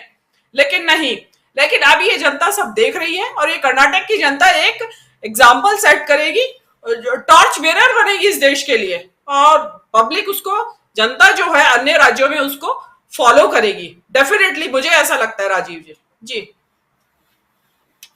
किस रूप में आप देखते हैं? मीनू जी जो बातें कह रही हैं, इनसे पहले अमलेंदु जी भी मणिपुर की बात कर रहे थे, और इस वक्त जब हम चर्चा कर रहे हैं कर्नाटक की, तो कर्नाटक और राष्ट्रीय राजधानी में जो कुछ चल रहा है, यानी कि जंतर मंतर पे जो कुछ चल रहा है, इन सबको अगर जोड़कर देखा जाए तो किस रूप में आप पूरे देश के परिदृश्य में कर्नाटक के चुनाव को देख रहे हैं? और यहाँ से यानी 13 तारीख से जो भी कुछ होता है, कौन जीतता है कौन हारता है, अगर बीजेपी जीतती है तो फिर देश की राजनीति को किस दिशा में जाते हुए देख रहे हैं आप, और बीजेपी अगर हारती है तब किस दिशा में जाते हुए देख रहे हैं, संजय जी? इसको ऐसे मैं देखता हूँ कि बीजेपी ने, मैंने जैसा भी मीनू जी ने कहा कि 2019 तक तो कुछ खास हुआ नहीं था। ठीक है कि बीजेपी ने कुछ ये पॉजिटिव नहीं किया था, नेगेटिव भी नहीं हुआ था, और 2019 के बाद जो जितने नेगेटिव हुए हैं या सरकार की अकर्मण्यता या कमजोरी जहां दिखी है, उस हिसाब से पॉजिटिव तो बिल्कुल नहीं दिखा है। तो पॉजिटिव काम, सरकार का पॉजिटिव काम, एडमिनिस्ट्रेशन की क्वालिटी या कुछ जनता के हित में कुछ करने का, ये सब कुछ ना 2014 से 2019 तक दिखा था, ना 2019 से 2023 तक दिखा। ग्राउंड पे, व्हाट्सएप पे और भाषण में तो दिखता ही है, मतलब शायद विज्ञापनों में भी दिखता है, लेकिन ग्राउंड पे कुछ नहीं दिखता है। तो मुझे ये बिल्कुल समझ में नहीं आता है कि सरकार ये कैसे उम्मीद कर रही थी कि 10 साल हम सत्ता में रहने के बाद फिर इलेक्शन जीत सकते हैं, या सरकार ये तैयार कैसे, ये कल्पना कैसे कर रही है कि फिर हम इलेक्शन लड़े और लोग हमको वोट दें। मुझे लगता है कि कोई आधार नहीं है, कोई कारण नहीं है, और सरकार को सरेंडर कर देना चाहिए था। लेकिन सरकार हिंदू मुसलमान पे ही अगर भरोसे थी तो वो अब बिल्कुल नहीं चल रहा है, वो भी दिखाई दे रहा है। तो बीजेपी या सरकार क्या सोच रही है, कैसे जा रही है, मुझे बिल्कुल समझ में नहीं आ रहा है, और मैं ये मानने को तैयार नहीं हूं कि सरकार जो है बिना सोचे या बिना प्लानिंग के काम कर रही है। तो जैसा अभी बताया कि मणिपुर जल रहा है और सरकार को परवाह नहीं है, तो मुझे लगता है कि सरकार ये चाहती है कि ऐसा ही कुछ हो और फिर ड्रास्टिक कुछ कर दिया जाए कि इलेक्शन कराने की जरूरत नहीं है या इलेक्शन करा नहीं सकते, क्योंकि सरकार कुछ काम करके इलेक्शन जीतने का तो कुछ मुझे नजर नहीं आ रहा है। मैंने अगर अभी तक कुछ काम नहीं किया और कर्नाटक चुनाव में समझ में आ रहा है कि हमने कुछ नहीं किया इसलिए नुकसान हो रहा है, तो उसके लिए थोड़ा सा अच्छा बनने की जो कोशिश होनी चाहिए वो भी नहीं हो रहा है। सिर्फ व्हाट्सएप में गलत सूचनाएं देके या फर्जी सूचनाएं दे करके तो कुछ काम नहीं होगा। जैसे किसी से भी पूछिए, बीजेपी वाले से, परिचित मित्र से, कि यार बता दो बीजेपी ने काम क्या किया है, किस आधार पर उसको वोट देना चाहिए या किस आधार पर आप उम्मीद करते हो। तो मैंने जितने लोगों से पूछा सबने यही कहा कि शौचालय बनवाया। सिर्फ एक काम शौचालय बनवाया ही आता है, बाकी कोई नहीं कहता है। अगर मैं एक को मान लूं तो शौचालय की स्थिति ये है कि गाजियाबाद में, दिल्ली से बगल में, यूपी के टॉप शहरों में, मैं सबसे पॉश मोहल्ले में रहता हूँ गाजियाबाद में, और यहाँ 2 पार्क हैं जो सबसे टॉप का सेक्टर है, जब सबसे पॉश सेक्टर माना जाएगा। इसमें 2 पार्क हैं हमारे एरिया में जहां मैं वॉक करने जा सकता हूँ। दोनों पार्क में वॉशरूम यूज करने लायक नहीं है ही नहीं, मतलब यूज करने लायक तो नहीं है, यूज नहीं होता है। तो अगर गाजियाबाद में ये हालत है, यूपी में ये हालत है, दिल्ली के पास ये हालत है, तो शौचालय आपने बनवाया कहां और किसके लिए बनवाया? अगर किसी के घर बनवा ही दिया तो वो 1 वोट से तो बीजेपी जीतने की उम्मीद नहीं करती। अगर पब्लिक टॉयलेट्स नहीं है तो क्या काम किया है? और ये अगर गाजियाबाद में है तो बाकी का क्या करें? इसी तरह मैं व्हाट्सएप पे एक वीडियो देख रहा था कि फलानी जगह नल लग गया और एकदम क्या धमाकेदार, क्या फ्लो में पानी आ रहा है, वो व्हाट्सएप पे था। यहां मैं देखता हूं कि लोग गड्ढा करके, पानी का प्रेशर इतना कम है कि जमीन पे पानी नहीं आता है, लोग गड्ढा करते हैं, फिर नीचे बर्तन रखते हैं और तब वो पानी भरता है। ये यहाँ गाजियाबाद में सेक्टर 4 में हालत है। अभी मैंने कल सुबह, आज सुबह की बात कर रहा हूं मैं। तो अगर ये काम के नाम पर भाजपा ने ये किया है तो ये उम्मीद कैसी कर रही है कि वोट मिलेगा? तो और ऐसा नहीं है कि उसको वोट नहीं चाहिए। तो मुझे लगता है कि वो चाहती ही यही है कि सब जगह मणिपुर हो जाए या मणिपुर और जगह हो, ताकि मणिपुर का आदेश वो गवर्नर का आदेश है, चीफ मिनिस्टर का आदेश नहीं है। आज ही वो जो आदेश जारी हुआ है शूट एट साइट का, वो गवर्नर का आदेश है। तो गवर्नर का आदेश चीफ मिनिस्टर के रहते हुए करने का कोई मतलब नहीं है। तो वो पूरा मामला जो है वो सरकार कैसे चल रही है और कैसे चलाई जा रही है, ये समझना ही बहुत मुश्किल है, अब बहुत ही घालमेल है। तो और नॉर्मल तो बिल्कुल नहीं, और नॉर्मल तो बिल्कुल नहीं है। ये अपना मैंने पहले भी कहा था, ये अपना पहलवानों का जो मामला है वो इतना बड़ा था नहीं। इसको मतलब इतनी बड़ी सरकार है, इतने लोगों को बुद्धू बना रही है, 3 पहलवानों को बुद्धू नहीं बना सकती थी। बुद्धू ही बनाने की मैं बात कर रहा हूं, वो भी नहीं बना पा रही है। और उन 3 को बुद्धू नहीं बना पाने के कारण पूरे दुनिया में सरकार बदनाम हो रही है, सिर्फ स्पोर्ट्स में नहीं, सब तरह से। तो आपने, लेकिन अब अगर हम पीछे मुड़ के देखें तो देखिए कोशिश ही नहीं हुई है। तो कोशिश क्यों नहीं है? क्योंकि सरकार चाहती नहीं है। अगर चाहती होती तो वो कोशिश करती तो सफलता मिलती या नहीं मिलती, पर यहाँ तो कोशिश ही नहीं हुई। तो हम ये क्यों माने कि सरकार को वो करना था उसने नहीं किया? सरकार को करना ही नहीं था। सरकार को जो करना है वो बहुत संदिग्ध है, और मुझे लगता है कि सरकार को करने का इरादा ही नहीं है। सरकार अगर हिंदू मुसलमान से जीत जाएगी तो ठीक है, नहीं जीतेगी तो चुनाव होगा कि नहीं होगा, मुझे वो संदिग्ध लगता है। राजीव जी। जी बिल्कुल, बहुत बड़ी बात आप कह रहे हैं, चुनाव होगा या नहीं होगा। लेकिन यहाँ बारिश बहुत हो रही है, बहुत तेज बारिश हो रही है, और लगातार हम लोग लेकिन बचने की कोशिश कर रहे हैं और दिखाने की कोशिश जरा कर रहे हैं कि देखिए कितनी तेज बारिश हो रही है। अगर बारिश की बूंदें स्क्रीन तक आ पाएँ तो आप लोग देख सकते हैं कि कितनी बारिश हो रही है। और ये रेलवे स्टेशन है कोलार का, और रेलवे स्टेशन के बाहर हम बैठे हुए हैं। 100 साल से ज़्यादा पुराना ये रेलवे स्टेशन। लाइट नहीं है, बाहर थोड़ी सी लाइट है, और थोड़ी सी हम जो लाइट लेके साथ चल रहे हैं उस लाइट में अपनी चेहरे को आप तक पहुंचाने की कोशिश कर रहे हैं। एक बार फिर से आना चाहता हूं प्रशांत टंडन जी, इतनी बारिश लगातार हम लोग अलग अलग जगहों पे जा रहे हैं, और देखिए कितने मुद्दे हमारे साथी भी संजय जी, मीनू जी, दीपक जी और अमलिंदु उपाध्याय जी जिन बातों को कर रहे थे, थोड़ा उन बातों से आपको भी कहूँगा कि थोड़ा आगे बढ़ाइए। किस रूप में राजनीति को देख रहे हैं? राजनीति पे हम चर्चा तो लगातार कर ही रहे हैं, लेकिन देश पर विराजमान है प्रधानमंत्री नरेंद्र मोदी, और उनकी राजनीति क्या कहती है ये अब शायद लोगों को समझ में तो ये बात आ ही रही होगी ना। बिल्कुल समझ में आ रही होगी राजीव जी, लेकिन दो एक बड़ी मज़ेदार बातें हैं। वो ये कि कर्नाटक में पिछले 4 दशक में हमेशा सरकारें बदली हैं। 2018 में एक अपवाद जरूर था कि त्रिशंकु विधानसभा आई और वापस कांग्रेस की सरकार बनी जेडीएस के समर्थन से, लेकिन या जेडीएस कांग्रेस की मिल के सरकार बनी, लेकिन वो फिर बहुत चल नहीं पाए, तोड़फोड़ हुई, वो सब हम जानते हैं। तो पिछले 4 दशक से सरकारें यहाँ बदली हैं। ये एक इम्पॉर्टेंट बात है कर्नाटक के लोगों की, जैसे हम राजस्थान में देखते हैं, जैसे हिमाचल में देखते हैं कि सरकारें बदलती हैं वहाँ पे। दूसरा, जो प्रधानमंत्री की राजनीति है, जिस दिशा में ले जा रहे हैं, कर्नाटक में हम बैठे हैं जिसका पूरी दुनिया में नाम है आईटी हब को लेकर, और दुनिया की जो बड़ी बड़ी इंफॉर्मेशन टेक्नोलॉजी के जो बड़ी बड़ी कंपनियां बहुराष्ट्रीय, उन सब के भारत के हेडक्वार्टर, चाहे वो गूगल है, चाहे वो याहू है, या ट्विटर है, या फेसबुक है, या माइक्रोसॉफ्ट है, उन सब के हेडक्वार्टर बेंगलुरु में है। और उस आधुनिक भारत की पहचान वाले कर्नाटक में एक बेहद सांप्रदायिक प्रचार चल रहा है प्रधानमंत्री की ओर से, समाज को बांटने वाली बात हो रही है। ये बहुत ही खतरनाक ट्रेंड है कि एक चुनाव जीतने के लिए आप समाज को बांट देंगे, समाज में नफरत पैदा कर देंगे।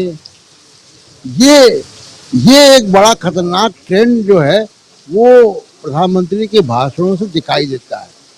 अब वो अलग चर्चा का विषय होगा चुनाव के बाद कि जब चुनाव शुरू हुए तो बीजेपी के पास या प्रधानमंत्री के स्पीच राइटर्स के पास कुछ खास था नहीं। वो गालियों की गिनती कर रहे थे। वो गालियों की गिनती भी तभी कर रहे थे जब खड़गे जी ने कुछ कहा उनको, और उसके बाद इस सांप्रदायिक पिच पे वो आए, उनको कौन लेकर आया, ये एनालिसिस का विषय होगा चुनाव के बाद, और उससे नफे नुकसान क्या हुए। लेकिन जाहिर सी बात है कि इस तरीके के सांप्रदायिक और बहुत ही जहरीले भाषणों से होता क्या है राजीव जी, कि जो प्रधानमंत्री सिर्फ नेता नहीं होता, वो देश का, अपनी पार्टी का नेता नहीं होता, वो देश का प्रधानमंत्री है। बहुत सारे युवा, बहुत सारे लोग उसको अपने रोल मॉडल के तौर पर भी देखते हैं, और जब वो देखते हैं कि प्रधानमंत्री ऐसी बात कर रहा है, प्रधानमंत्री समाज को बांटने की बात कर रहा है, प्रधानमंत्री सांप्रदायिकता की बात कर रहा है, तो एक बहुत गलत संदेश जाता है कि भारत में, दुनिया भर में संदेश जाता है। और उसी का नतीजा आप देखते हैं कि जब भारत का प्रेस फ्रीडम इंडेक्स में नाम नीचे जाता है, डेमोक्रेसी में नीचे जाता है। और आप देखिए इसको ग्लोबल पर्सपेक्टिव में देखिए, आज हम वैश्विक समाज है हमारा। जो बाइडेन अमेरिका में कुछ कहता है उसको हम यहाँ पे चर्चा करते हैं। ऋषि सुनक इंग्लैंड लंदन में कुछ कहेगा वो यहाँ हम चर्चा करते हैं। और एक भारत के प्रधानमंत्री G20 के रोटेशन में इस वक्त अध्यक्ष हैं, और वो जिस तरीके की फिल्मों से उठाकर, जो कि फिक्शन पे लिखा हुआ है, कोई ऐतिहासिक तथ्य नहीं है, वो फिल्मों के स्क्रिप्ट के राइटर से स्पीच लिख रहे हैं अपनी, और वो जहरीला सांप्रदायिक नैरेटिव खड़ा कर रहे हैं समाज में। ये देश के लिए तो चुनाव आप जीत जाएंगे लेकिन देश हार जाएगा, और देश का जो सामाजिक ताना बाना है वो हार जाएगा। सामाजिक ताना बाना हार जाएगा, और देश भले है और कोई पार्टी भले चुनाव जीत जाए, और इस वक्त बीजेपी शासन कर रही है देश पर, लेकिन इससे इतर क्या कुछ चल रहा है वो हम आप तक पहुंचाने की कोशिश कर रहे हैं। चुनावी राज्य कर्नाटक, और कर्नाटक में बहुत कुछ चल रहा है, लेकिन जो कुछ आप दिल्ली में देख रहे हैं, दिल्ली से बैठकर दिल्ली के मीडिया के जरिए जो कुछ आप देखने की कोशिश कर रहे हैं, उससे बिल्कुल अलग यहाँ धरातल पे अगर आप घूमेंगे, समझेंगे, समझने की कोशिश करेंगे कि कर्नाटक का चुनाव किस दिशा में जा रहा है, तो आपको समझ में आएगा, जो हम आप तक पहुंचाने की कोशिश कर रहे हैं। लगातार हर शाम 7 बजे से आपके बीच तो हम रहते ही हैं न्यूज़ पॉइंट में, लेकिन उसके अलावा भी कई सारे वीडियो हम अपलोड कर रहे हैं, उसको भी देखा कीजिए। आप देखिए ज़रूर कि क्या कुछ कह रहे हैं लोग ग्राउंड जीरो पे, अलग अलग जगहों पे लोग क्या कुछ कह रहे हैं, क्या समझ रहे हैं। एक बार फिर से संकल्प जी आपके पास आना चाहता हूँ। संकल्प जी, इतना तो आप और हम सब साथ साथ घूम रहे हैं, अब तक तो कुछ फ्लेवर आ ही गया होगा कि ये चुनाव किस दिशा में जा रहा है। नहीं, देखिए, चुनाव तो मेरे को जहाँ तक, जैसे मैंने कल भी बोला था कि कांग्रेस को एज है, और कांग्रेस यहाँ प्लस 120 प्लस के अनुमान से आएगी मेरे हिसाब से। और प्रशांत जी की बात को आगे लेके जाते हुए मैं कहना चाहता हूँ कि अगर आप प्रधानमंत्री जी की कोई भी स्पीच निकाल लीजिए जब से ये प्रधानमंत्री बने हुए हैं, उस स्पीच में क्या प्रधानमंत्री जी झलक रहे हैं? कभी भी नहीं। उस स्पीच में सिर्फ वो बीजेपी के स्पोक्समैन बन के ही बात करते हैं। और यहाँ आके ये प्रधानमंत्री जी बोल रहे हैं महिला सशक्तिकरण का मामला, वहां जंतर मंतर पे हमारी लड़कियां रो रही हैं। तो ये एक दोगलापनी है प्रधानमंत्री जी का।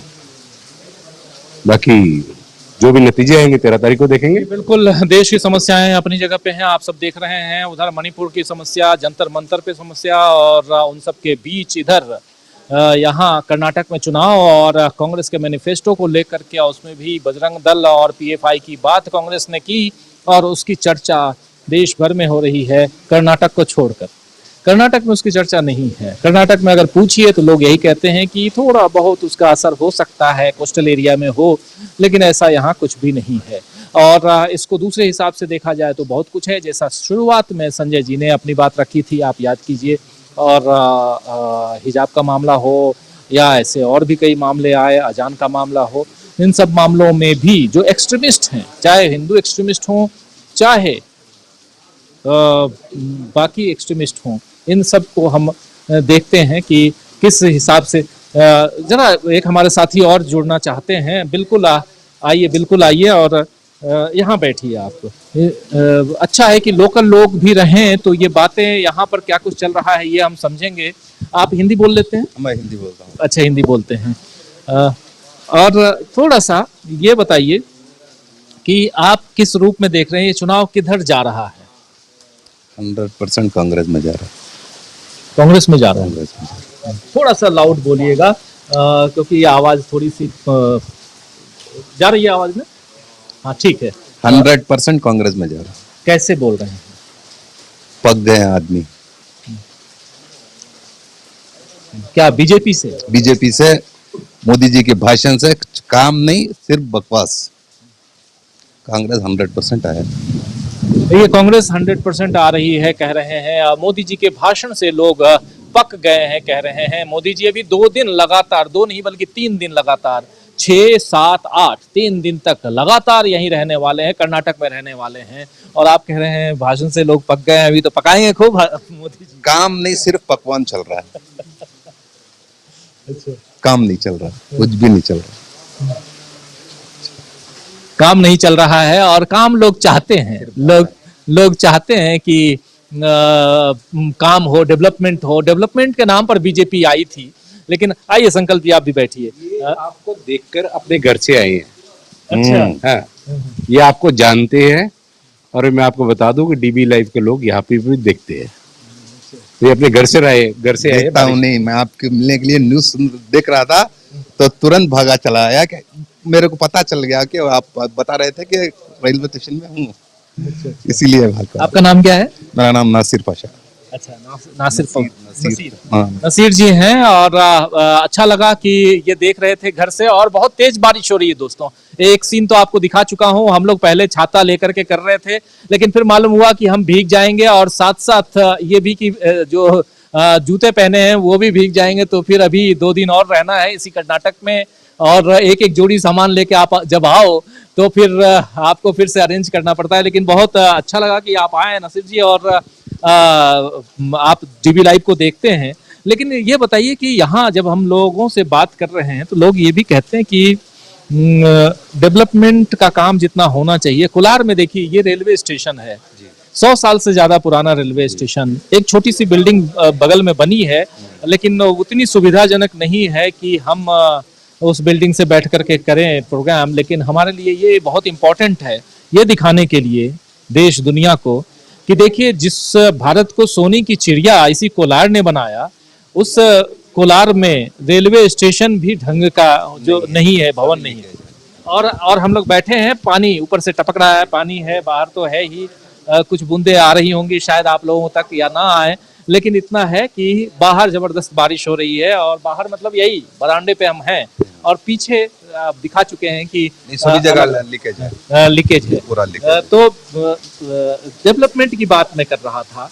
क्या चुनाव जो है डेवलपमेंट के नाम पे इस बार लड़ा जा रहा है? लड़ा जा रहा है डेवलपमेंट के नाम पे? डेवलपमेंट के नाम पे ही लड़ा जा रहा है अभी, जो कांग्रेस की तरफ से, मोदी जी की तरफ से, जो बीजेपी की तरफ से है, जो वही भाषण,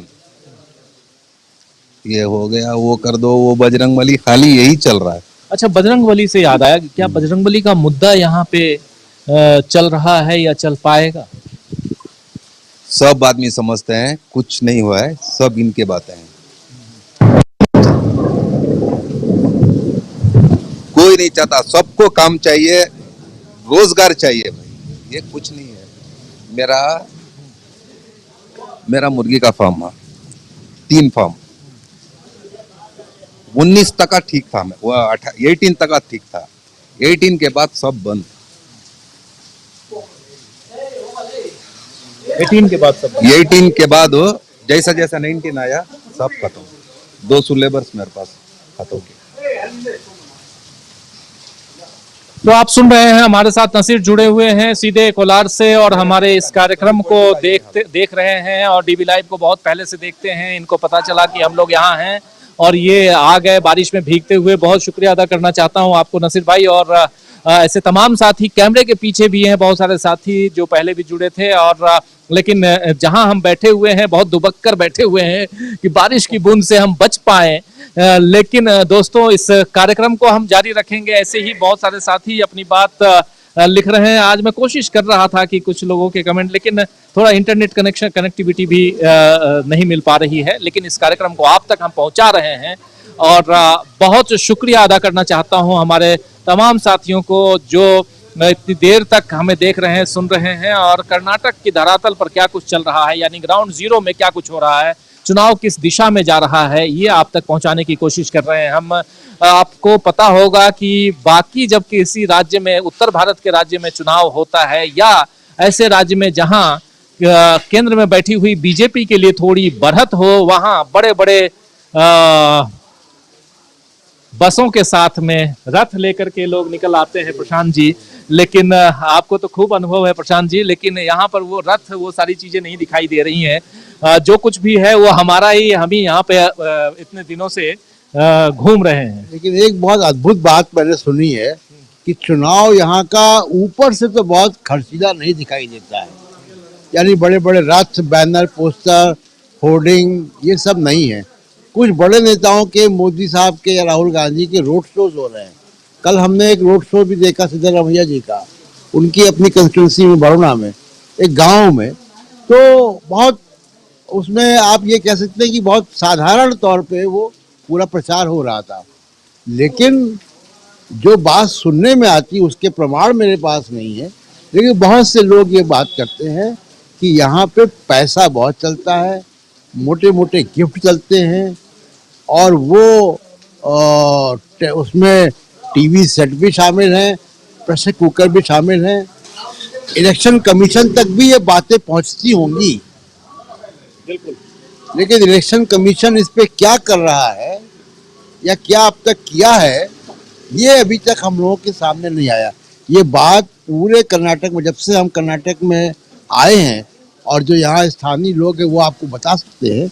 आप भी सुन रहे हैं बातें कि लोगों को टीवी सेट दिए जाते हैं, प्रेशर कुकर दिए जाते हैं, बड़ी बड़ी गिफ्ट होती है, महंगी गिफ्ट होती है।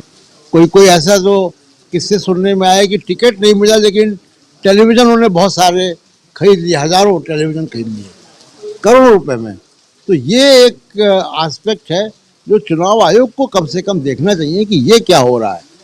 जी बिल्कुल बिल्कुल, देखिए बहुत सारी बातें हैं और चुनाव आयोग को जिन चीज़ों पर ध्यान देना चाहिए उन पर गहराई से ध्यान दे तो ज़्यादा बेहतर ढंग से, अच्छे ढंग से चुनाव संपन्न हो पाए। आखिर क्या कारण है कि बार बार चुनाव आयोग की तरफ भी उंगलियां उठती हैं? क्या कारण है कि ईवीएम के ऊपर सवाल उठते हैं?